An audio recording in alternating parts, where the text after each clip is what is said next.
Brewday! Today we're brewing the Timothy Taylor Landlord all grain kit from Brew UK.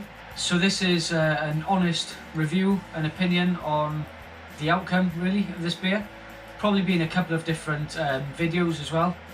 And for a Grainfather, I've used 15 litres of mash water for a 23 gallon batch.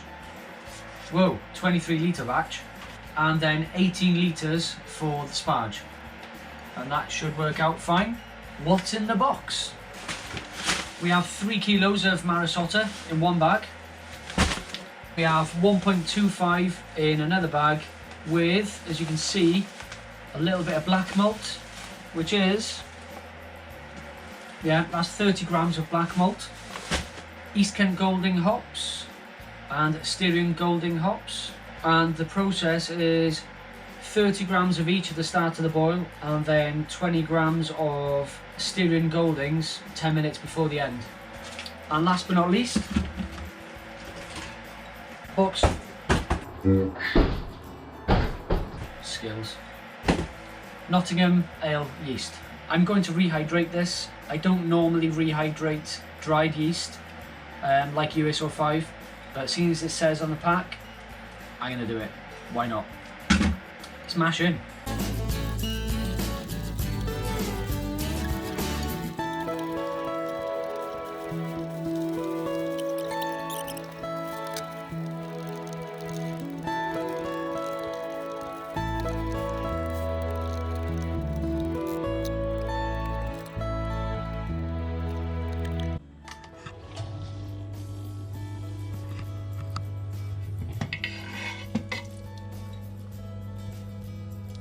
So whilst that's mashing in, I'm going to have my last non-alcoholic drink of the day.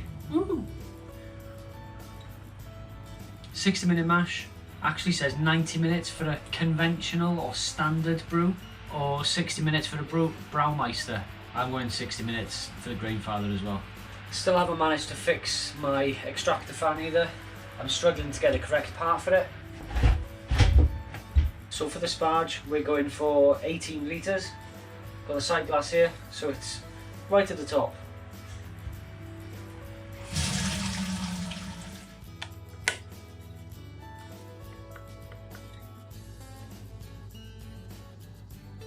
So we're just done with the sparge, and this beer, the clarity is starting to really shine through on this. Check it out. Look at that clarity already. Oh yeah. Oh, steamy.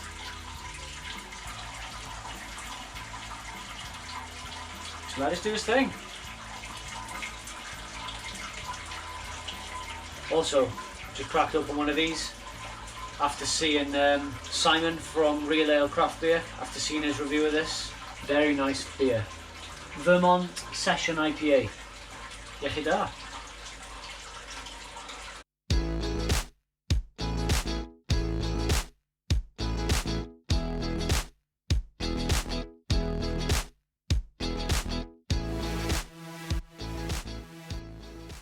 Like a steam room. I need to sort that fan out as soon as possible. Anyway, just missed the first hop drop, which was 30 grams of each hop. Only got 20 grams left now, and I'm going to chuck some Irish moss in with that as well when there's 10 minutes left to the boil. As you can see, it's a very good rolling boil. Need one of Harry Brew's type of condenser things, maybe. Maybe that's the way to go.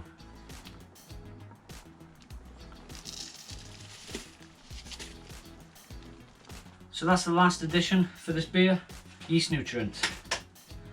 Might as well chuck some of that in, not that much. Whew.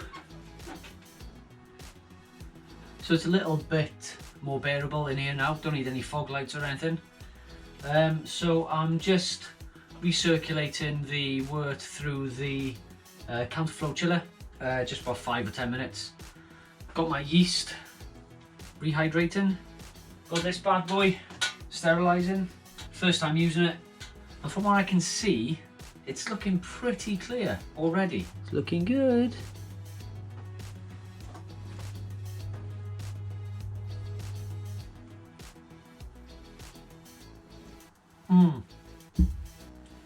That's a beast.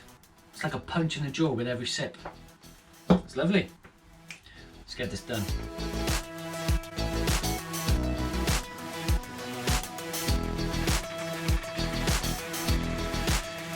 Counter chilling.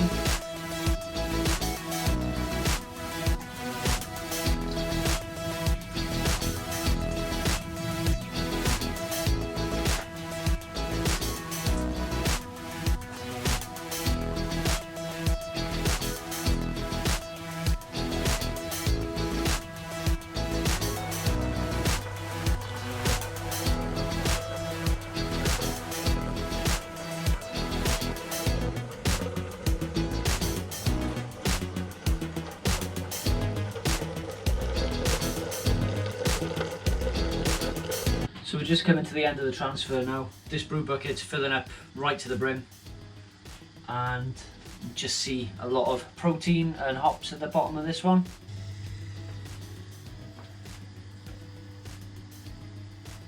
So yeah, it's looking like I'm going to get a good sized batch out of this one. So the pre-boil gravity was 1.041 and the original or starting gravity is 1.045. Trying to get as much as I can. Yeah, we're more or less done. So my tilt hydrometer is already in, and just hear that trying to pull some air through now. So I'm gonna kill it and then pitch the yeast. Not gonna lie, as some of my long-term subscribers would know, I really like to maximise my batch sizes from the Grainfather.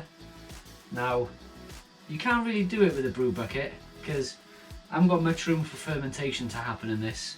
It might spill over just with this yeast.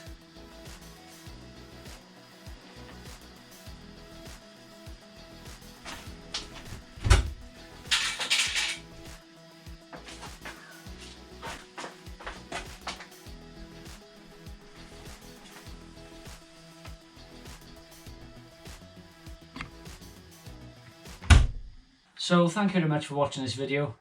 Don't forget to hit subscribe so you can see the follow-up to this one, where I'll be doing a side-by-side test with the real thing, if I can get hold of it. That's all from me. I'm going to go and tidy up. So yeah, Iechyd.